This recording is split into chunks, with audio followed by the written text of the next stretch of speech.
inflict the pain. A lot of shit that I can't change. I don't know who I can trust. So many times I've been betrayed. I've been at this for so long. I gotta get this for my baby. Fell down so many times. I got back up, continue grind. I can't lose right now. I can't lose right now. I can't. Hey, welcome back to another episode of the HBMG podcast, the dopest podcast in the world. And I'm your host, HillBoy Mac. And I'm your co-host, Cooler the Kid. And today we have another special guest. Yep. Like he said, he's a man of many trades, you know, a behind-the-scenes type of person, get a lot done. But we're going to let him introduce himself today. What's up, everybody? My name is Chevv Fish. A lot of y'all know me by On God. A lot of y'all know me by DJ Chevv Fish. Shoot, a lot of y'all know me just by, Mr. Hold what you got. Do what you do. Alright, we in that beat today, man. Oh, yeah. So that guy said he's like a jack of all trades. Yeah, man.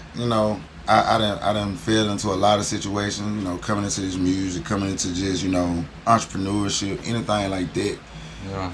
Coming into the music game side since like 2012. Just, working in, working out. My start was with UGRR. Yeah. Back when Howard Boy, DG, all them Gump. We were pretty much what I call the Hunt Club era. Yeah, Okay. Miss that era. If any Starville people know that, epic times at the Hunt Club. Man. Ain't nobody them Hunt Club day. For real. And and so, just coming in with them guys, starting from the bottom, kind of working your way up. Yeah. Just doing little things that didn't nobody really just want to do. Like when I came in, I was the guy that was, carrying everything. Then I was the guy that was taking the pictures. And it gradually progressed into the guy pressing the shirts. Then I started, fooling around with visuals. Shot a couple videos for Block Republican over in Columbus. Shout out to C-Town, 69, all them.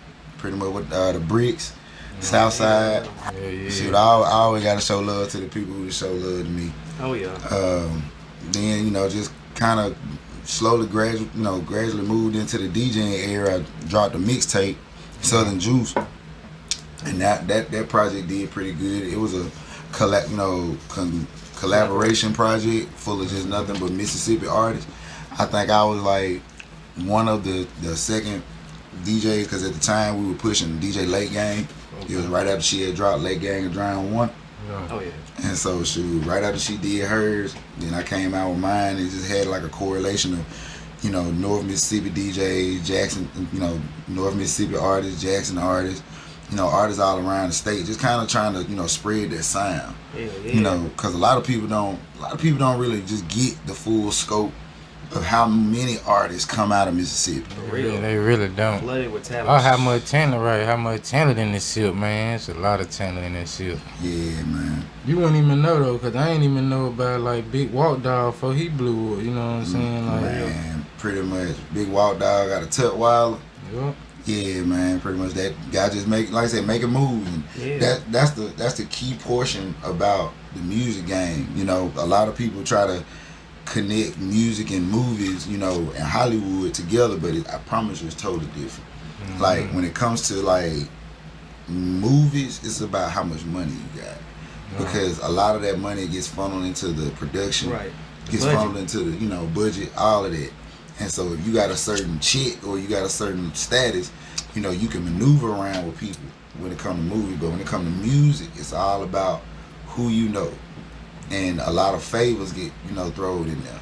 And so when you know the right people, you could be sitting here doing music for like 10 plus years. Yeah. You mess around and run across that one person that, that's kind of trying to, get out the mud and they're like that. They see you. Shoot, they bring you in and then they know somebody, then they know somebody. Next thing somebody pick you up and put you on the spot. You got 10 years worth of work. Okay. It just go from there. Yeah. But then you also got them folks who just started yesterday.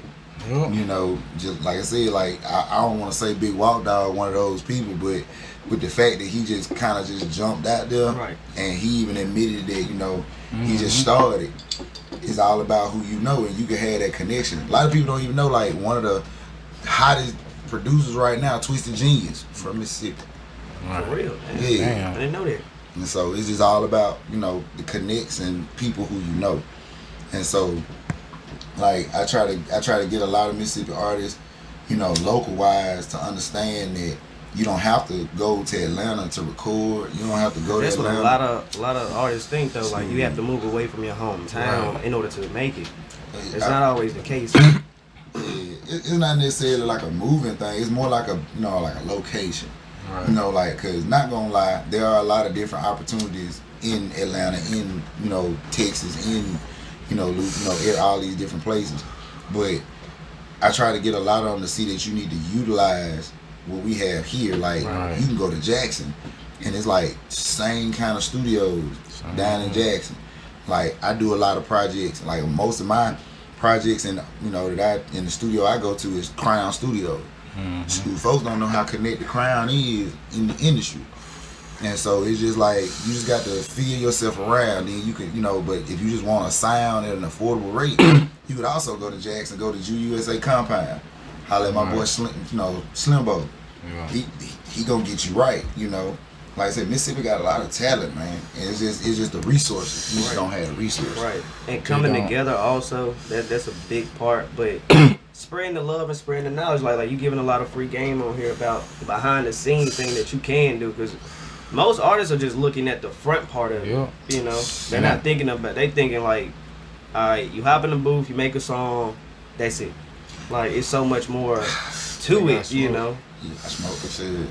Man, that's the easy part. Right. For real. Right, yep. Getting in there and making the music, that is the fun shit. But once it comes to the behind the scenes shit, it's a lot of pieces that play a part into, your career, so to speak, Yeah, you sort of like gotta treat it like a business. Right. Like the rapping, all that stuff, that's, like I said, that's the easy part. Right. That's the part that you can wake up and write it down, but it's the rollout. It's the way you're gonna present it. Right. And if you present it wrong, if you present it cheap, if you present it in a way like you don't care, then your audience not gonna care. You mix. A lot of artists don't know how important the mix is to a song. For real. And so, like, jokers think that they can just go in the room, record, and it sound dope just because they homeboys say, oh man, that's fire. That's it. Nah, man. Because they don't fucking know. Like, when it come over them loudspeakers, it sound totally different from them car speakers. Right, and then that plays into the part about who really picks you up, because you could really, a person who could record in a closet, they might record their vocals in a closet, but they take them vocals to somebody that actually knows how to mix. Right. Mm-hmm. And when they mix it to make it sound like quality, you put it across that radio, shoot, it's gonna flourish, because they're gonna be like, that's he. Okay. That's right there. But what I see a lot of artists, local artists mostly, is that they try to follow the trend. Yeah. And they try to, they try to see, they try to, duplicate what's already hot. Right. Mm-hmm. That's the worst thing you can do. Pretty much, it's okay to peep it, to study it. Right. But taking a whole style and stuff like that, and everybody sounds the same. Come on, bro. I mean, you can mimic the style, just do it your way. Like, don't talk about what they talk about if you don't do that. Right. I tell a lot of artists the easiest thing to get people to ride with you is to create the vibe. A lot of artists, they come in with like 5 guys, everybody's just sitting there, we just smoking, and shoot, don't nobody have no type of creative thought process. Right. They just there. They just there. Bro. When I record an artist, like artists that I manage, I tell them, look, when we get to the studio, ain't nobody else coming but you. Lead them in line. Like, cause there's gonna be a distraction in there. It's like the energy could be bad too. It's like niggas get the playing in there and shit. It's like, bro, this ain't even the spot for that type of shit. And some producers, some studio owners, some engineers, they'll cut you off. They'll take your money and just be like, bro, y'all, I got other things to do. Yeah. So it's like you gotta treat this like a legit business. Shit, it really is a business though. Yeah. For real, it's the music business. If it was just music shit, a lot of motherfuckers would have made it. You know how much music out here, but it's the brand too, how you present yourself also. Mm-hmm. I see a lot of people, you dressing the same too. It's like it's almost no originality with it. Everybody's going with the flow. But brand, right. a lot of motherfuckers are, catching people's ears with that shit. They rocking with it though. Right. And see, my biggest thing is I tell artists, don't be afraid to link up the other people that's moving. Like it's a lot of stuff that you can try to talk about, but what I've learned throughout my time here is that you have to spoon feed. Yeah. You have to slowly, like, everybody's not gonna get it right then. Like, everybody's not gonna, accept what you're saying. Yeah. But you gotta spoon feed and let them know, like, man, it's enough money out here for everybody. Right. And once you actually dive into the business part of music and you see how stuff is attached and how you could literally make a whole lot more easy plays just by working together with somebody, it just opens you up to a whole nother field. Yeah, and you don't know that shit until you start just really looking into it. Because they not gonna tell you. Because your mindset, you be thinking this shit expensive, bro. Like, shit, and I don't pay and for it's this really and that, right? And it really not. You just gotta have it here here and there. Like I said, I'm not gonna lie. Music is expensive. Oh yeah, it's expensive, but I'm gonna say it's not expensive like at the time. Like it's expensive over time, but I'm saying like, shit, I can go buy $100 beat. That ain't gonna hurt me right now. I can go spend, $30 on a mix. You know what I'm saying? Like however much they charge. Like, they don't even want to spend that. Right. Like, man, you think about producers like J Mark. Folks don't know. Folks don't know. Back when J Mark was in high school, man, UGR had J Mark like the one. Like he was the top DJ at such a young age. Not DJ, but a producer at such a young age. I remember that movement, man. And like that was the thing about it. Is like once with UGR. When we had somebody, we tried to funnel everything around them. Right. Like, I know a lot of folks hear a lot of stories about what went on, how it rose, how it broke down. Mm-hmm. But it's like, I give a lot of props to TJ. I give a lot of props to Gump. I give a lot of props to Cam. It took having to be in them situations. And at this point in my life, I just look at it like that was just God putting you in a position to learn, to bump your head. Right. Because, everything is a process. So, with the way everything is set up, it's just like, man, you can real life make it just if you everybody stay at that same humble level. Right. So, like you said, $100 for a beat. Right. Think about it, $100 for a beat. No sample, everything clear, everything straight is 100% you. Yours. Right. Artists, it's always that battle between artists and producers. Mm-hmm. But if you learn the business part of it, you can do stuff like split share. Pretty much, if he give you this beat at $100 or if he give you this beat for free, with that split share, he ain't worried about nothing because that split share is like an insurance policy. Right. Okay. It's like, okay, you trusted me to take this beat and create a vibe with it. Right. Alright, cool. If I create this vibe, then it's up to me and you to kind of help push this. But where it falls short is the producer feel like once they create the beat, they ain't got to do no more work. Yeah. It's pretty much on the artist now.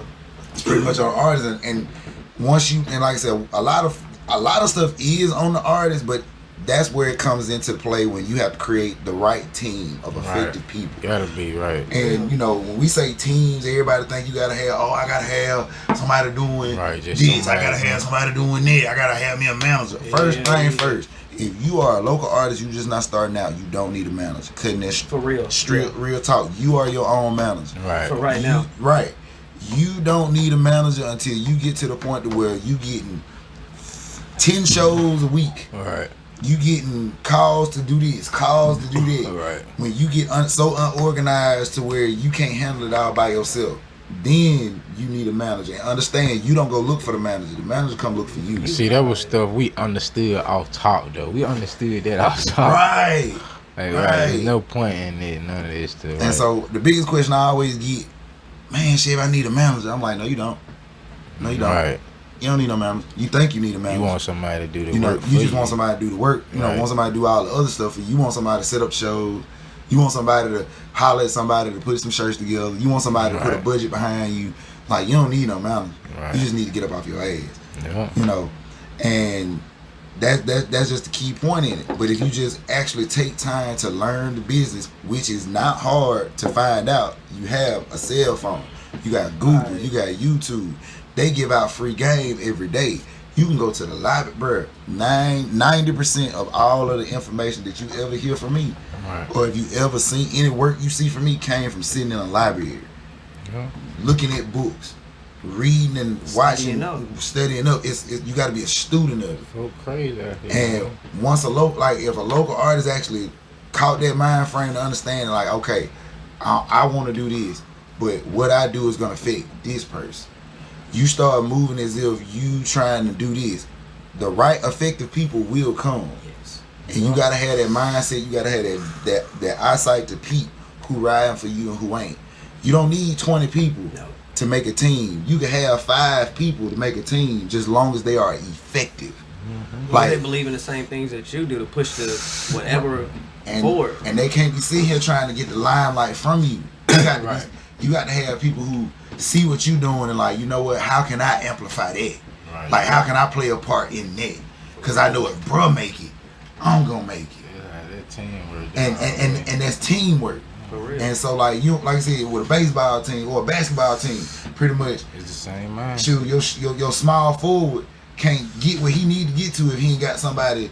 Like, look, real shit, y'all don't know nothing about sports. I ain't never played sports in my life. It's straight, I just root just to talk shit with people. That's the same analogies I use to tell people too. Like, bro, the point guard can't be trying to get rebound. Man, you got not his role. It's not his role. Right. Now you can be a LeBron out here and be versatile and able to switch and move and do this, but you need to be that mostly mental. Right. You need to be so well involved with everything that's going on in your circle so that you can keep, a record.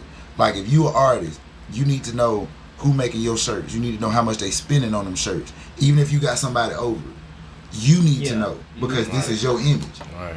And so once you see that, if anytime that person fall off, you got to be in a position to pick that shit up to keep it going.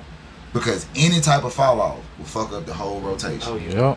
And so, man, it's good. It's like I tell people, like, I'm glad that I went through my process. I'm glad that I went through starting from the bottom and working my way up through all those positions. Because now I myself know what these people go through. Right. Sitting here like having to have somebody do graphics for you. Right. Alright. Y'all know just like I know. Getting somebody to do your cover, getting somebody to do your logo. It's hell, bro. I literally had to teach myself. And once I taught myself, I created a whole revenue stream. Like it went from where I was paying rent with just doing covers. And jokers would think I'd be sitting in front of a computer, just with a mouse. I'm literally with an iPhone, sitting at work, making graphics. Majority of all my graphics came off my iPhone. That's inside track that don't nobody know about. Man, that's some shit. And you wouldn't even think it was on there. A lot of I'd be at work, joking, be like, man, what you doing? I show them this, and at the same time, I'm promoting the artists that don't work. They go like, who is that? I'm like, oh man, this my homeboy. Shoot, HillBoy Mac. Like I remember when Logan hit me up like, man, I got a song with HillBoy. I need you to do this. This when I was just starting to do graphics. So I'm sitting there and I'm doing this. They like, man, what you doing? I'm like, man, I'm just making this cover for my homeboy. Oh, they rap? I'm like, yeah. You want to hear it? They be like, yeah. So we throw it on loudspeaker. Now with just that one action, you done basically caused, awareness to a whole nother set of people that didn't know nothing about this art. Yeah. Effective people. Yep, that's what you got. Like even with somebody making your shirts, you got a fire logo and they make it so like, damn, who shit that is? Right. That my boy HillBoy. That my boy this. You want to hear his music? And so I got to the point where I started just focusing on how to make whatever situation we need be more effective. Like inside scoop, free game, artists. Whenever you want to promote and you don't want to pass out no hard copies, buy stickers. Buy stickers. Yeah. You don't want to press up no hard copies. You don't want to waste no money on no CDs or nothing like that. Buy stickers. You buy stickers, you put a QR code on there. A lot of y'all don't know what a QR code is. It's that little square box that be on your products. Yep. Looks like a bunch of squares. Right. Bro, that's literally a scannable link for you to shoot shoot folks to your stuff. So again, with being organized, if you got a website, if you got IG pages, social medias, if you got anywhere, any place that has your music, you can attach it to that QR code and you can scan it. Yeah. And you can put stickers damn near anywhere, bro. Yeah. You can have some females go put stickers up in their bathroom. Females read everything. Bruh. I seen it. I had seen that shit. Yeah, I seen something like that somewhere. Yeah. And then like just think about it. Cars. That's crazy. Put it there. Put it there. Stick it on the stove. And it will pole, light pole. And you get 100. You can get 100 stickers for like $5. It's all about learning how to acquire your budget. Like the biggest thing artists also think about is I don't got enough money. Yeah. True to form, it takes money to do this, but all you have to have is an adequate budget. Adequate budget. Yes. I'm trying to sound educated, but fuck it. You gotta have a good budget. Good, yeah. And your budget don't have to be a certain X amount of dollars.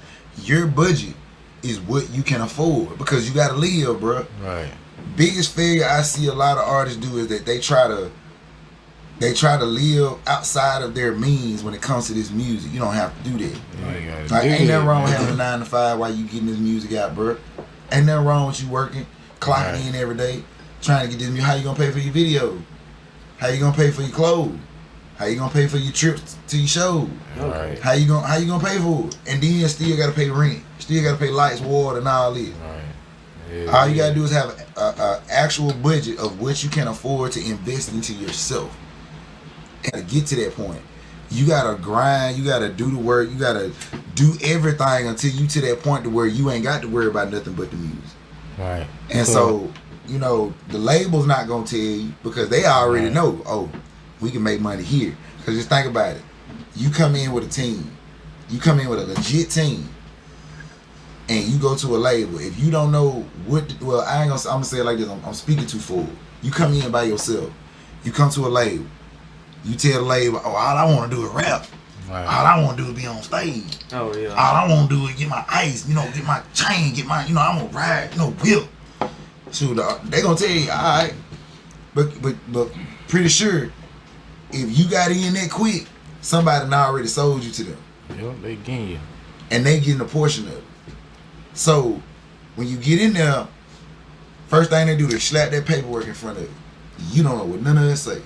All you know is that you're going to get that chain, that car, them clothes, that height. That mindset. You're going to get all of that if you sign it. And the one thing that pop in your mind is, well, it's got to pay for it some kind of way. Pretty much, I'm a rapper. I'm finna make some shit. I'm finna do this. So I'm going to just sign my name to it. Little do you know, you done gave away everything. You basically working for free. Yep, I don't none of them goddamn songs. None of them. I see that, bro. That's the whole. Well, I don't know, but we done seen that a lot. So man, people ask me like, who's your favorite artist? My favorite artist is an artist like Prince. Artists from back in the day who spoke and preached on that stuff actively while they were in the music industry. Right. Speaking on holding ownership of your music. Holding, keeping all of the masters and stuff like that because they don't understand that these people have created organizations to where this stuff matters. Right.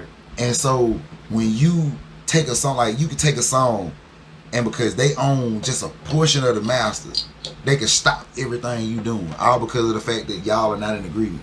Mm-hmm. Oh yeah. If they not making as much money as they want to, they can stop because they know that they control the flow of it all because they own a percentage. And don't let it be the majority percentage because at that point you've created a song for somebody else to make money off of. You can't even drop shit, boy. You can't even drop a song. That shit, them more had hold on everything. Right. That shit gotta be fucked up with it, boy. You can't even go in this studio, release nothing. I don't care what you record, it can't be released. Man, it's old school. Them artists be stressed out. That's why they go up and make it be stressed the fuck out. Don't know what to do. It's old school artists that your mama and them grew up on.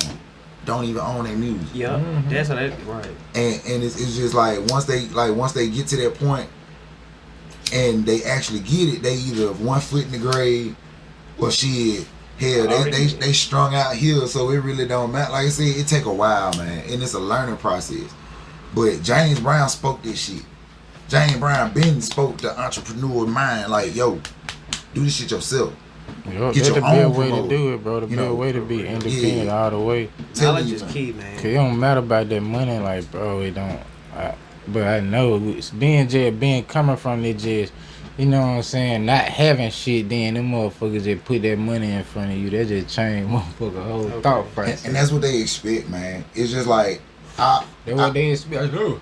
The more he go 15,000. right. When these niggas finna make I ain't goddamn never got 15,000 that fast. 10 million off your song. He just made 10 million off of you though. But you settled and gave for you that. that. You settled for that. So I mean, you got to be understanding of it and understand that you make an artist makes most of their money on the road.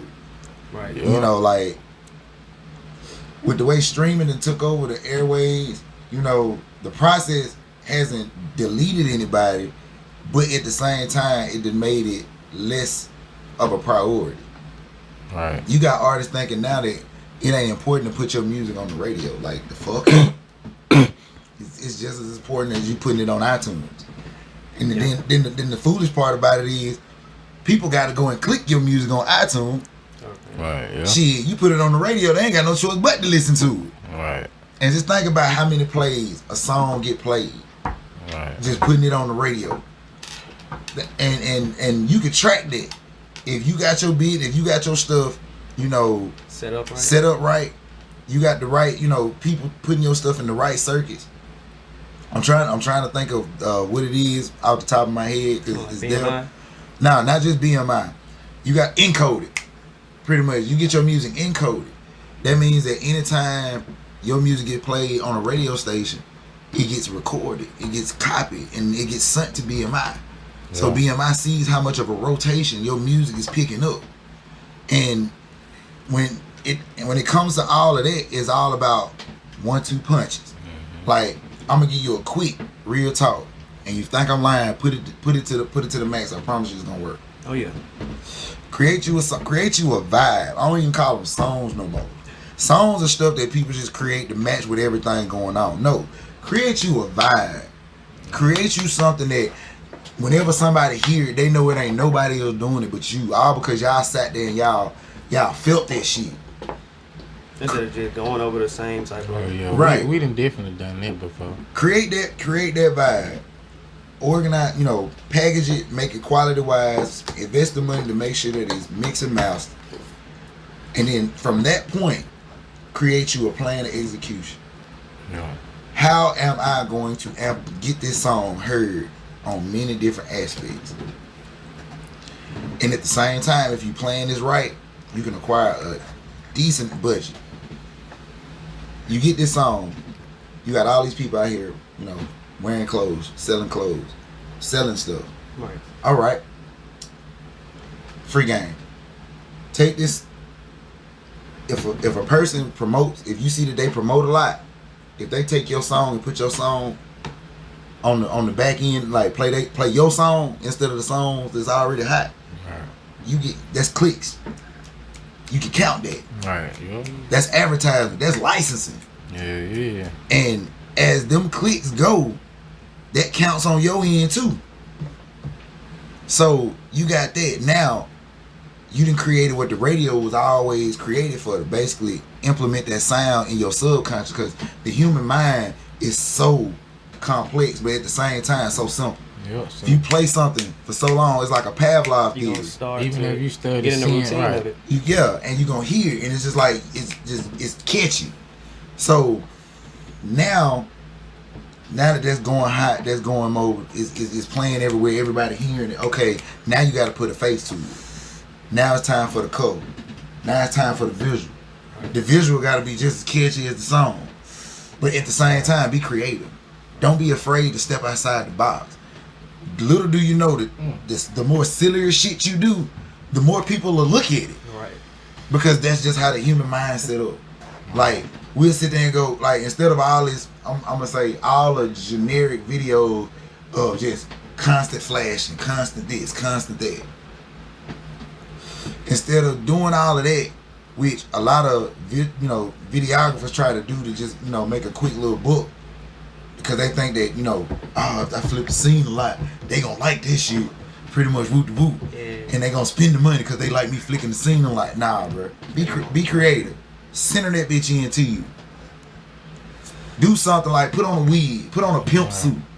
You know, fit yourself into the song that you trying to push out to the masses. Right. And if you do that shit'll pick up. Now. Yep, I seen not to cut you off. I seen that same shit you talking about. I seen an artist from Mississippi doing that same shit though. Akeem Ali, Akeem Casanova. Man, what that nigga, bro? I swear to God, my boy getting it. Shout out to man. King, What? Man. I like, damn, that dude dope from Jackson, Mississippi. I'm just probably about 2-3 weeks ago when he came on 85 South. I seen him and I went and you know, looked up his music and shit. I like, damn, that nigga dope before. And see, folks don't even know how much of a grind bro done put in. Yeah. All because of how fast he got on. Seems like it was overnight. Bro, right. It's just all about connection. Like folks don't know, if you go, it's a Future song. He featured in one of Future. He featured in one of Future videos. Damn. Folks don't even know. Some folks, like the people who follow him, know. Yeah, but the average person who just like the song because it's on some pimp shit, they don't even see the man. That shit was dope though. I ain't gonna front. And it's all he just went to casting calls and putting his face out there. This is before he even let folks knew he could rap. Yeah. But if you would have watched his page and looked at his page and seen how he had stuff set up, how he had stuff so organized, it kept you intrigued. That plays a part into you promoting your music. How you have your Instagram set up. How folks gonna follow you or tell you know, get in tune with what you're doing if half of the pictures is club pictures, half on gas station pictures, the other half mixtape covers, the other half flyers. Come on now. If you're gonna do all like that, create you a whole nother page. Right. But your artist page need to be centralizing everything towards your music, your product. Right. And that's from your merch, that's from your music, that's just from your process. Keep them intrigued. Folks don't want to see go, oh man, he got a show over in Atlanta. Then slide up. Damn, he into it with his baby mama. Yeah. Slide up. A lot of random shit. Right. It throws them off and like I said, it makes you look unorganized and it makes you look like we don't need to invest our money in that. Yeah, cause that's exactly how we as in the mind just look at people period though. Like even like if we were following somebody, like I always think about the mindset I have whenever I get into the artist that I'm into. Right, you know what I'm saying? Like how the fuck I ran across Weird for the first time. I ran across Currency for the first time. It like, you know, these guys was already doing what they were doing before I ran across them and started liking them. So it like that the mindset I always try to take, like, you know what I'm saying, just like that, like just like working. What they were doing before, like,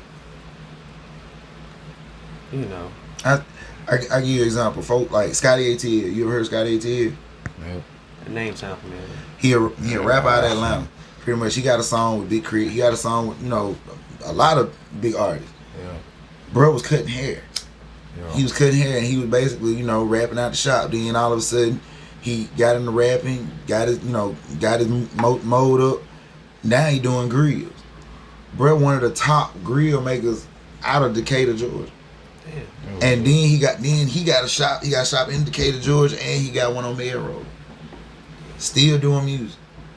Like, shouts out to the Cool Club. Like, man, my boy Joe Dent. Joe Dent from Columbus, Mississippi. Bro is the creative coordinator. Like, you know, we got a lot of talent out in Mississippi, man. A lot of talent in Mississippi, man. I see it every day. I be amazed too. I be like, damn, these niggas hard as fuck down there, bitch. But what I try to tell them is, man, even if it ain't just on no humble shit, just keep it on a respect level. If you want them to respect your craft, respect what you want to do, your dream, whatever, respect theirs. Because everybody ain't here to rap. Right, yo. And that's the main thing, too, though. Like, everybody ain't here to rap, but it's a lot of people who think they are here to rap, though. So they just throw a lot of... Everybody ain't here to make shirts. And look at it, we got 50 folks making shirts. Right. Everybody ain't here to basically do the little molds, little epoxy molds and the plates and the weed trays, but you got 50 folks doing that. Right. Everything gets diluted after a while. Everything is diluted, so right. And the key phrase they use is, Well, when you walk in the Kroger's or the grocery store, you look down the bread aisle, it's 50 goddamn things of bread. Everybody's selling bread. Okay, so what fucking makes your bread different? Right, yeah, it need to be some, it gotta be some, you know what I'm saying? Some originality. Some originality to it. And I mean, I'm not knocking it. I praise it. I like it, bro. I've been loving this entrepreneur spirit that came out of this pandemic. Yeah. Like, I love it too, though. I ain't gonna lie. All that, man, that black owned businesses, a lot of saying a lot of this shit. Our culture ain't. We only see these in a shift. Yep. Okay. Like, not all like. Right, we need to see that consistency all the time, that grind all the time. All the time. Cause I always tell folk, bro, I don't care how far you done seen. I don't care how far I got, bro. As long as you done known me, bro, you done seen what we been about, bro. I don't care, you know what I'm saying? So, like, nigga, I ain't been nothing less than trying to get somewhere, like, at all time. Like, ain't never been no just out here just lackadaisical, just living, trying. Nah, bro, we been out here grinding that whole time trying to get some shit, my nigga. And niggas still seeing that shit, so we ain't gonna continue to see that shit. So. And that's where it brings me back to when I say you just got a spoon feed. Yeah. You know, like, I speak a lot of this, you know, I know all artists don't like it. You know, some artists beef with other artists. Some people don't like this. Some artists just feel like they the shit. Yeah. But like, real shit, bro. If you just have yourself to a point to where it's like, man, it's enough out here for everybody. It's 7 million, over 7 billion people here. Mm-hmm. Over 7 million people in America, in the world. Somebody gonna like my shit. It's enough people out here to where I ain't got to sit here and go, man. Well, yeah. Your shit ain't my. I ain't got to talk this shit. How about this? Let's work together and see if we can double our money. 1,000 people gonna like it. You can find 1,000 people that gonna fuck with this shit on there. Went to the core, like shit, like that shit is out there. And see, you know, some artists' biggest question is, how do I get myself known in other areas? Do features with the artists that's already popping in that area. It ain't nothing wrong with you going to one of their shows if you trying to do like surveillance. Like what a lot of people didn't know about me when I was pushing my previous artist, Big Z Mac. Z Mac got around. Z Mac was staying in San Diego at the time. A good meet at the time. Me and him worked and did business. A lot of the stuff that Z Mac got connected to this way was all because of how I maneuvered myself. Wow. You know, I made my connections. I made my, you know. One thing I feel like Mississippi is missing, like people like you though, more like you, my guy though, like for real though, like. I mean, you'll be amazed how it's many people like me. It's just like, I'm one of those folks that's just like, if I can amplify what you got in any kind of way, I want to do that. Right. If I can help, I do that. But you know, I ain't never been one of them, you know, hold you down and then like that type people. I'm one of those everybody can eat. Right. And like I said, you got them in people. It's just like the world make it so hard for you to be that. Mm-hmm. You know, the world make it hard for you to be, you know, freely to give like that. Mm-hmm. And so I like I say, me, I'm just out here. Because I mean, man, this music started out something, like I said, something great. Like it became bigger once you see like so many different ways to, like you said, make connections and everything, and just be behind the scenes and just just learning all the back ends and doors of it. Right. And so like let me see, what's another thing? Shoot, just as far as getting back to my whole way to promotion, I like it. Now, once you set that foundation that your music is out there, you gave that visual of who you are. Now it's all about how you're going to pick up the traction with that and how you're going to keep in tune with it. So you got distribution hubs like TuneCore, you know, United Masters, CD Baby, DistroKid. They give you the tools, you know. Bandcamp, you just focus on yourself. But you know, they put you on these different platforms where you watch them, and then you know, and you load your music up. Then you go create you an account with iTunes, an artist account, so you can keep up with the analytics of it. Like analytics plays a big part in you as an artist, because this is how you know how your music picking up. What working, what ain't, who rocking with you and who ain't. Age range. All that. Everything. And demographic is key.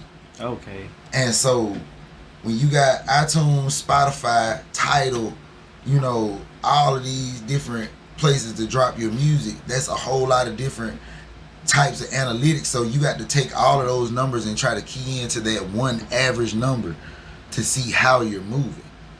And I would say do it like this. If you got 3 different apps, take the best accurate quality of each app and focus on that. Like if you like the numbers on the demographic side of Apple, then cool. You just focus your demographics based off Apple.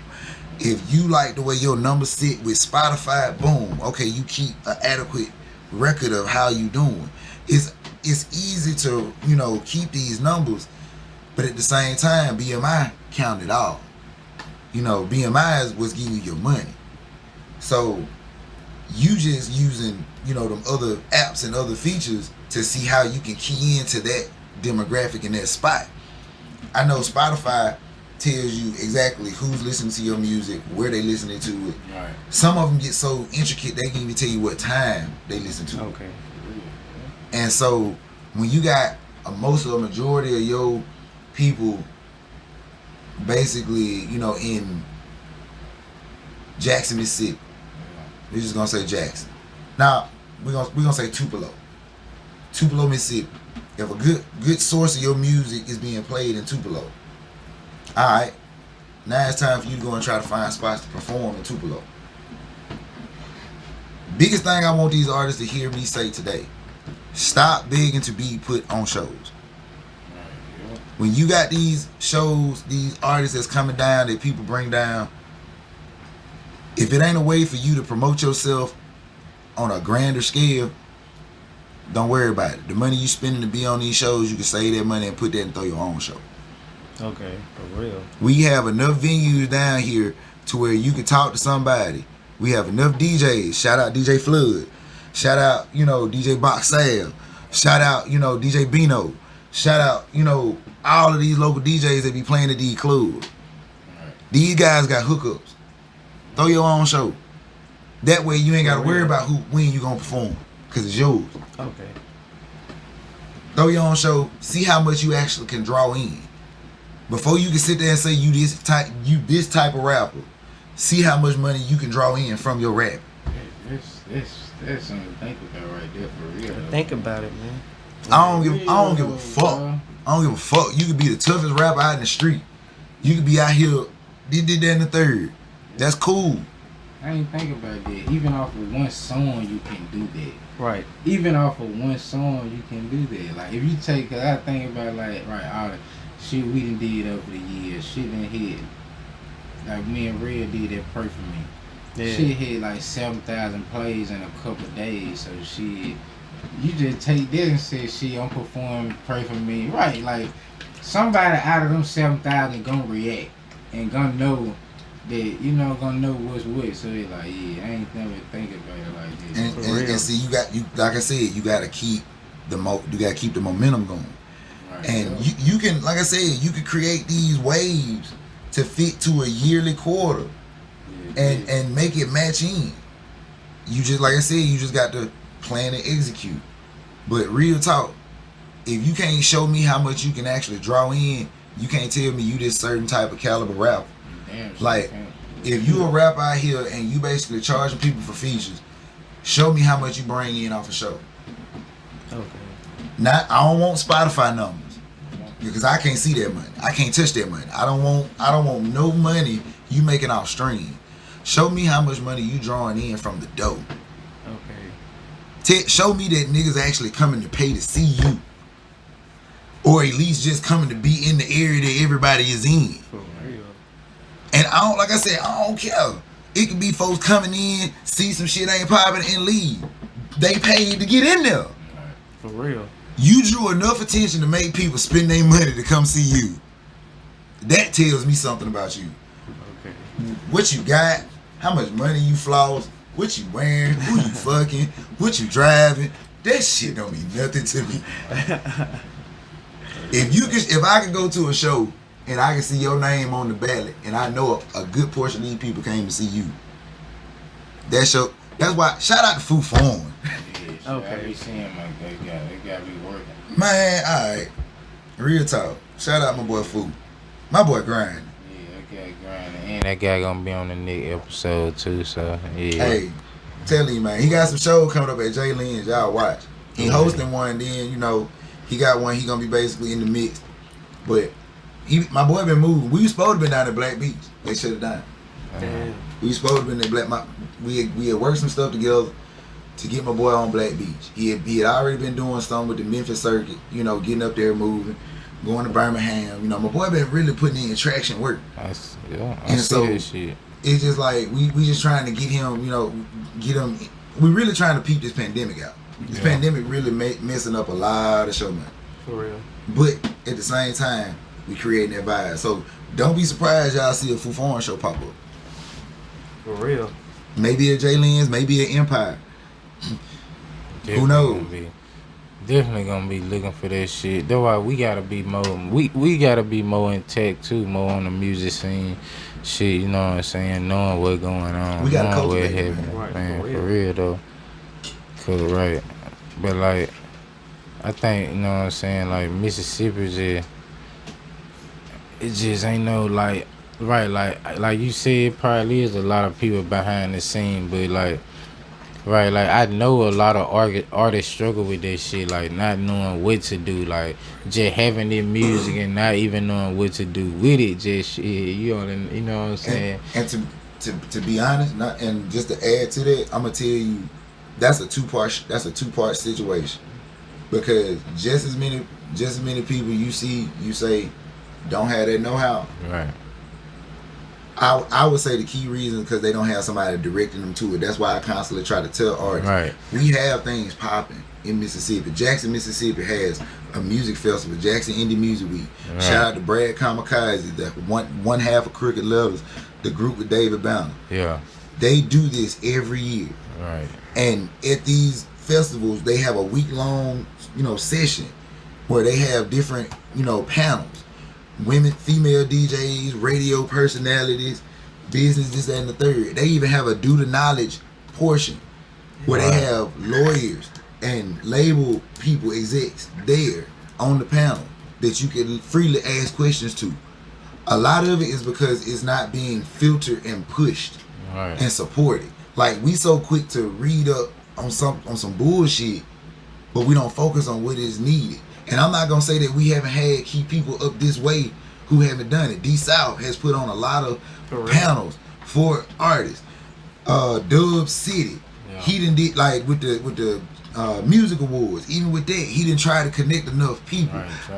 To me, I always felt like we was focusing too much on the pats on the back side of it instead of just pushing the music and the knowledge. Like, think about it.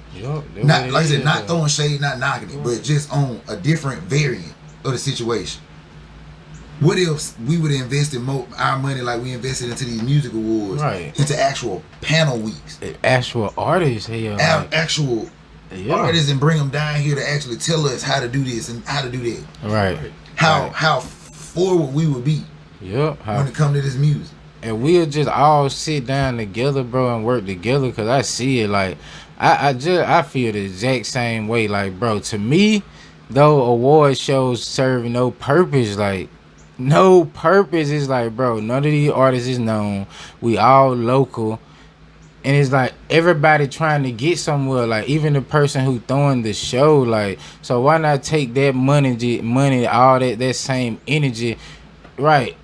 Like guys saying, put it into a panel where you focus on multiple artists or some. I always felt like, bro, it's somebody you rocking with. Put it into that one artist. Like, bro, we would be so much further alone than throwing an award show about. Like, cause it's like, bro, who know these people and who care? The only people who care is the people who here, and the only people who gonna be here is the people who doing the music. But the sad part about it is, we'll show up to an award show, but we won't show up to a panel. The guy Columbus, Mike Ellis, he threw a panel, and it was just like a handful of folks in the room. Again, it's a 2-part situation. Right, but that's what I'm saying. Even when you get to these events, it's like, bro, who there? Not the people who you want to listen to the music, bro. It's not even like only people in here, music people, and like, you know what I'm saying. Why the People other who do music. right? The people who do the music, the other rappers. I know we can network, but it's not going to get us further along to where we're trying to go because we need to connect with the people. Us throwing this award show and not gonna make the random person who we want to listen to the music be like, let me go to this award show and watch these. You know what I'm saying? Like, that's not going to draw them in. Dog, I remember back when they did the first award show. Around this time, I was shooting videos. I had shot Black Republicans, Curry. I had shot a few videos for Black Republicans at that time. I was in a mode. I shot a Casey Youngbaum. I done shot a David Horton. I done shot a good bit of people. Christina. Right. Shoot, I done shot video. For a while, you know, when they was doing the nomination. Yeah. They came, you know, they showed me the nomination. They were like, man, why your name ain't on the ballot? Right. I told them, I was just like, man, to be real with you, I don't like what they call them in sports when they give everybody a trophy. Okay. Right. I don't like participation trophies. I feel the same exact way though. Like I feel the same exact way though, because I had just dropped 93 July 24th, and my name went on there, so I feel the exact same way. But then I had, you know what I'm saying, I had to come back and be like, bro, why do I care? Like, why? Like, I mean, why? I care. Yeah. But it's like I can't let that emotion, you know what I'm saying, consume me, because it's like, and that's the way I was, and I battled with it. I ain't gonna lie. Like, it was a lot of times I wanted to be like, man, what about me? What about me? Right. But instead, I kind of just took the other side of it and was just like, you know what? Congratulations. You know, because, you know, obviously I'm not stepping my game up. Right, yeah. And like I said, I'm a perfectionist. Like, I can sit here and do something, it could be like, to anybody else, they gonna be like, damn, this shit dope as fuck. But to me, I think it's the trashiest shit ever. Okay. I'm gonna take real talk. Whenever y'all get a chance, go to YouTube, look up Black Republicans, look up, it's probably on the Guala Nation or Guala Gang at this point. But it's a song called Curry. Curry was my second video that I shot, but my first rap video, like actual hood, you know, trap video. Yeah. I messed around when I was editing it, my computer crashed. Yeah. It crashed, so I had to basically take the visual from a recent render. Right. And basically add what I had left, because when it crashed, it deleted everything. Right. So Curry was my biggest one to me. Right. But it had so much back end shit to it, to where it was like, hey, it is what it is. Right. And those were my trophies. Like I Blues, another episode of the HBMG podcast. Pew, pew, pew, pew. Podcast in the fucking world. Alright. And I'm your host, HillBoy Mac. And I'm your co-host, School of the Kid. And shout out to our special guest. What's up, everybody? Like I said, if y'all want to holler at me, get at me, man. I'm on Facebook, on God, Chevv Fish. I'm on Instagram, on God, you snap. Shoot, my TikTok, on God, you snap. Shoot, my Snapchat, on God, you snap. All that shit. But yeah, just get at me, man. Before we close it out, they got some working on some new shit, like with the music or anything. Man, really, like I said, I've been sitting on the backside of everything. I'm kind of like supporting artists, you know, like Foo Form. I got a Southern Soul artist I'm getting ready to filter into heavily. My guy Wapo. And so we getting stuff set up with him. I'm getting ready to step into a whole nother lane of music, man. Like I'm getting older. Yeah. And so, but at the same time, I'm still giving that knowledge to the younger people on the hip hop scene. Like I know a lot of folks be like, man, what you gonna do with this? Like I got a project I'm working on. Once that project drops, then I'll be officially done with hip hop. Okay. Then I'm just fully gonna be focused on Southern Soul and blues, because that's what Mississippi known for. Okay, for real, this gonna be dope. Yeah. Like man. But yeah, man. I appreciate y'all for inviting me through, man. Man, it was nice to have you on here though, for real. Yeah, man. Told